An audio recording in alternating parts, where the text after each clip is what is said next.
दोस्तों, हमारी दुनिया के नक्शे में यहाँ पर मौजूद है एक ऐतिहासिक और मशहूर देश कि जिसको यमन के नाम से जाना जाता है। उन्हीं हूती बागियों का देश, उन्हीं हूती लोगों का मुल्क कि जिन्होंने आजकल पूरी दुनिया में कोहराम मचा रखा है। फ़िलिस्तीन और इजराइल के जंग शुरू होने के बाद पहले तो इन लोगों ने सैकड़ों हज़ारों किलोमीटर दूर इजराइल पर बैलिस्टिक मिसाइल से अटैक करना शुरू कर दिया था, मगर बाद में जब इनको रियलाइज हुआ कि इनकी ज़्यादातर मिसाइल्स को बीच में मौजूद सऊदी अरबिया के द्वारा रोक लिया जा रहा है, इंटरसेप्ट कर लिया जा रहा है, तो फिर इन्होंने बिल्कुल एक फिल्मी अंदाज में हेलीकॉप्टर की मदद से रेड सी के इलाके से इजराइल से जुड़ा हुआ पूरा एक जहाज़ ही हाईजैक कर लिया। पूरी दुनिया के अंदर कोहराम मचा, मगर इन लोगों के ऊपर कोई असर नहीं पड़ा, बल्कि उल्टा इन्होंने अब तो और भी ज़्यादा जहाज़ों को निशाना बनाना शुरू कर दिया। और हद तो तब हो गई कि जब अमेरिका जैसे एक ताकतवर और सुपर पावर का ओहदा रखने वाले मुल्क के जंगी जहाज़ों को ही इन लोगों ने टारगेट करना शुरू कर दिया। खतरनाक मिसाइल के ज़रिए से इन लोगों ने अमेरिका के जहाज़ को टारगेट तो किया ही, साथ ही ये लोग शुरू से ही इस बात की वार्निंग देते आ रहे हैं कि ये रेड सी के अंदर इजराइल और इजराइल के सभी दोस्त देशों के जहाज़ों को टारगेट करते रहेंगे, उनको कंट्रोल करने की कोशिश करते रहेंगे उस वक्त तक कि जब तक इजराइल गाज़ा के अंदर फ़िलिस्तीनियों पर जुल्म व सितम करना बंद नहीं कर देता है। दोस्तों, यमन के इस एक छोटी सी शक्ति के तरफ से इजराइल और अमेरिका जैसे बड़ी ताकतों को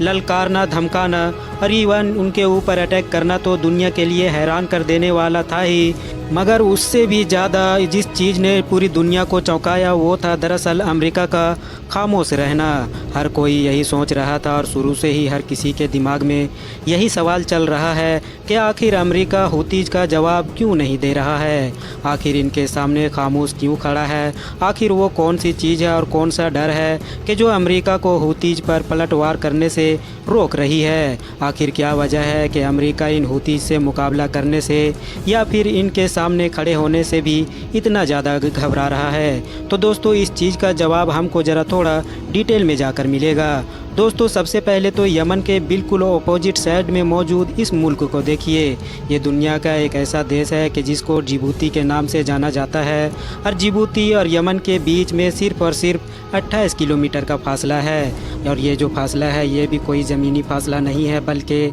समुंदर का एक छोटा सा टुकड़ा है, एक छोटा सा एरिया है। और यही वो छोटा सा समुंदर का इलाका है कि जिस पर न सिर्फ हमेशा पूरी दुनिया की नज़र बनी रहती है, बल्कि यही इलाका जिबूती और यमन को भी पूरी दुनिया में सबसे अलग बनाता है। यमन की तो आगे हम लोग बात करेंगे ही, मगर ये जो जिबूती है इसको भी दुनिया के राजनीतिक के हिसाब से काफ़ी ख़तरनाक और अहम लोकेशन माना जाता है। यही वजह है कि अगर आप लोग इस देश के बारे में थोड़ा डीपली पढ़ेंगे तो आपको पता चलेगा कि इस छोटे से देश में ही अमेरिका का भी मिलिट्री बेस है, चाइना का भी मिलिट्री बेस है, फ्रांस के कई मिलिट्री बेसेस हैं, जबकि यहाँ पर स्पेनिश फौजियों के अड्डे भी हैं, इटली का मिलिट्री बेस भी है, इवन जापान के जिसका दुनिया के किसी और इलाके में मिलिट्री बेस नज़र नहीं आता उसका भी यहाँ पर मिलिट्री बेस मौजूद है। साथ ही साथ रसिया, इंडिया, सऊदी अरबिया जैसे दुनिया के कई ताकतवर और बड़े देश जिबूती के गवर्नमेंट के साथ डील भी कर रहे हैं ताकि उनके देशों के मिलिट्री बेसेस भी यहाँ पर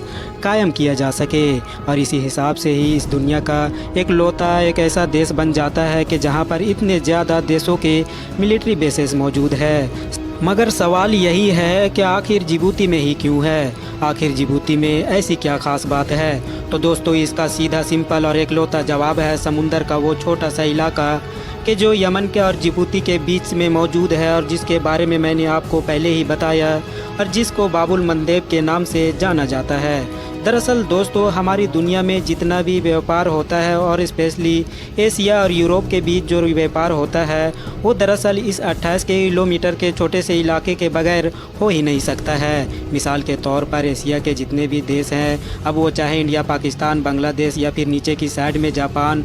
जो भी देश हो, हर किसी के समुद्री जहाज़ को इंडियन ओशन से होकर सबसे पहले तो यमन और जिबूती के पास पहुंचना पड़ता है और फिर 28 किलोमीटर के इस पतले और छोटे से इलाके से अपने आप को पार करते हुए रेड सी में पहुंचते हैं। रेड सी को क्रॉस करते हुए ये लोग मिस्र के सुएज कैनाल में पहुंचते हैं और फिर वहाँ से मेडिटेरियन सी में एंटर कर जाते हैं। मेडिटेरियन सी में पहुँचते ही अब इनको यूरोप के जिस देश में जाना होता है उसमें चले जाते हैं। तो कुल मिलाकर ये व्यापार मतलब के बिजनेस के पर्सपेक्टिव से एशिया को यूरोप से जोड़ने वाला सबसे छोटा और सबसे आसान रास्ता है। स्पेशली बात करें अगर तेल और गैस की तो लगभग दुनिया का 10% ऑयल और जबकि 6% के करीब नेचुरल गैस इसी रास्ते से होकर गुजरती है। और ये सारा तेल और गैस आता है पर्सियन गल्फ के उसी इलाके से कि जिसके चारों तरफ तेल और गैस से मालामाल देश मौजूद है, जैसा कि Iran, Saudi Arabia, Qatar, Kuwait, Bahrain, UAE वगैरह वगैरह। वैसे तो पर्सियन गल्फ का ये इलाका भी अपने आप में काफ़ी अहम है और बल्कि आप ये कह सकते हैं कि उस बाबुल मंदेब से भी ज़्यादा अहम और ख़तरनाक है कि जिसके बारे में हम लोग अभी बात कर रहे हैं। इस पर्सियन गल्फ के इलाके को तो 21वीं सदी का सबसे ख़तरनाक और सबसे अहम इलाका माना जाता है। फ़िलहाल आसान शब्दों में अभी बस आप लोग इतना समझ लीजिए कि पर्सियन गल्फ वो इलाका है कि जिसके चारों तरफ मौजूद देशों के पास दुनिया का आधा तेल मतलब के 50% तेल के रिजर्व मौजूद है, जबकि पूरी दुनिया के 40% नेचुरल गैस मौजूद है। दुनिया भर के अलग अलग इलाकों में यहीं से तेल और गैस भेजी जाती है। मगर परेशानी की बात यह है कि जब इन देशों से ये तेल और गैस एशियन कंट्रीज़ में जाता है, मतलब कि इंडिया, पाकिस्तान और चाइना, जापान जैसे इस तरह के सारे देशों में, तो वो तो यहाँ से निकलकर सीधा चला जाता है। मगर अगर इसको यूरोप जाना होता है तो फिर उसको इसी छोटे और पतले से समुद्री पॉइंट जो यमन और जिबूती के बीच में मौजूद है, मतलब कि बाबुल मंदेब, उसी से ही हर हाल में गुजर कर जाना होता है। यही वो चीज़ है कि जो इसको छोटे से समुद्री चेक पॉइंट को हद से ज़्यादा अहम बनाती है, क्योंकि अगर कभी भी ये छोटा सा समुद्री पॉइंट किसी वजह से ब्लॉक हो गया या इसको ब्लॉक कर दिया गया तो जो यूरोप की पूरी इकोनॉमी है वो ज़रा सी देर में धड़ाम से नीचे आ जाएगी। क्योंकि यमन वाले इस छोटे से रास्ते के अलावा यूरोप पहुंचने के लिए जो दूसरा रास्ता है वो हद से ज़्यादा लंबा है, जिसकी वजह से एक वक्त तो ज़्यादा लगेगा ही, साथ ही साथ मनी और एनर्जी भी लगेगी। और हाँ, यहाँ पर यह बात भी ध्यान देने वाली है कि वो रास्ता हद से ज़्यादा ख़तरनाक भी है, क्योंकि ये वही रास्ता है कि जिसका इस्तेमाल सदियों पहले यूरोपियन लोग इंडिया के इलाके में आने के लिए किया करते थे।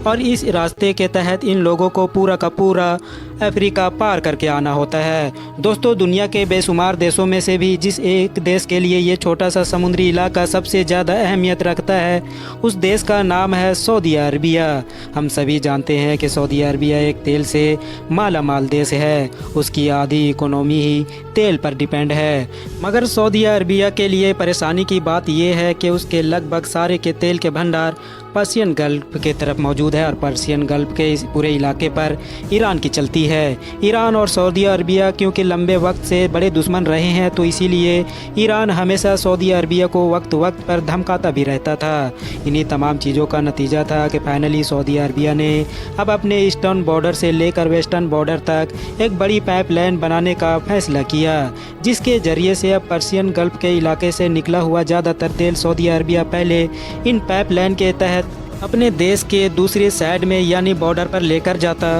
और फिर उनको रेड सी में मौजूद जहाज़ों में भरकर स्विज कैनाल के जरिए से यूरोप के इलाकों में पहुंचा दिया जाता। मगर दोस्तों, तभी सऊदी अरबिया के लिए सबसे बड़ी परेशानी उस वक्त शुरू हुई कि जब उसकी जंग यमन में मौजूद हूती से शुरू हुई। दरअसल यमन के इलाके में जब सिविल वॉर शुरू हुई तो सऊदी अरबिया ने उस ग्रुप को सपोर्ट करना शुरू किया कि जो हूतीज लोगों के खिलाफ लड़ रहा था। धीरे धीरे हूतीज ताकतवर होते चले गए और उन्होंने यमन के राजधानी सना पर भी कंट्रोल हासिल कर लिया। बस सना पर कंट्रोल हासिल करना था, उसके बाद उन्होंने अपने गुस्से और उन्होंने अपने तमाम हथियारों का रुख अपने दुश्मन के सबसे बड़े मददगार सऊदी अरबिया की तरफ मोड़ दिया। बल्कि इन लोगों ने तो सऊदी अरबिया को कई बार ये धमकियां भी दी कि ये लोग तो उन पाइपलाइंस को भी उड़ा देंगे कि जिसके ज़रिए से वो अपना ज़्यादातर तेल देश के एक साइड से दूसरी साइड के तक पहुंचाता है। यकीनी तौर पर ये तो सऊदी अरबिया के लिए एक बड़ी और पूरे तरीके से हिला देने वाली धमकी थी। इसीलिए अब सऊदी अरबिया ने अपने फ्यूचर के बारे में सोचना शुरू कर दिया और उसी डर का ही नतीजा था कि अब सऊदी अरबिया भी यमन के बिल्कुल अपोजिट साइड में मौजूद जिबूती नाम के देश में अपने मिलिट्री बेस बनाने की तैयारी करने लगा, ताकि अगर कभी भी कोई हद से ज़्यादा बड़ा खतरा आ जाए तो फ़ौरन ही मिलिट्री और ताकत के जरिए से हूती से निपटा जा सके। सऊदी अरबिया के अलावा भी अगर बात करें तो जैसा कि मैंने आपको पहले ही बताया कि यूरोपियन देशों के लिए ये भी इलाका काफ़ी अहम है, क्योंकि उनका लगभग ज़्यादातर बिजनेस इसी रोड से होता है। तेल गैस भी इसी इलाके से जाता है। मगर उस वक्त से ये इलाका यूरोपियन देशों के लिए और भी ज़्यादा अहम हो गया है कि जब से यूक्रेन और रसिया की वॉर शुरू हुई थी। दरअसल वॉर शुरू होने के बाद रसिया ने यूरोपियन देशों को गैस देना बंद कर दी थी, जिसकी वजह से अब यूरोपियन देशों के पास गैस हासिल करने का सिर्फ़ और सिर्फ एक ही ऑप्शन बचा था, और वो ऑप्शन था कतर देश के, जिसके पास दुनिया के दूसरे सबसे ज़्यादा गैस के रिजर्व मौजूद है। मगर जाहिर है कतर तो रसिया के मुकाबले में यूरोप से न सिर्फ काफ़ी दूर है, बल्कि उसके पास तो